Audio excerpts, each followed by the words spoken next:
Guys, right here, this is a nice folding chair for your camping needs. Check it out. This thing, look at it. This thing is compact, relatively lightweight, but it handles 300 pounds. To open up, all you gotta do is open and push down, boom, locks in place. You have a shelf right here, your little table, push this up, lock it, and it's solid. Put your cup here, a little table for you to eat your food. On this side, check this out. You pull this up right here, you lock it in place, and you have a cooler bag. Yes, that's right.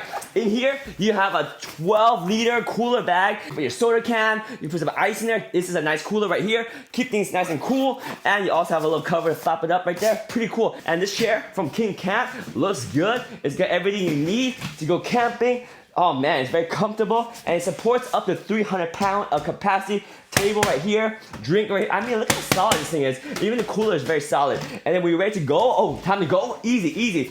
Pop it down, push this down, other side, pop it down, push this side, right here, pop it down, close that in, and then pull the chair up from in here, grab here, pull it in, and then you are folded up, ready to go on your next camping trip. Very simple. This is the KINGCAMP folding chair. Oh yeah.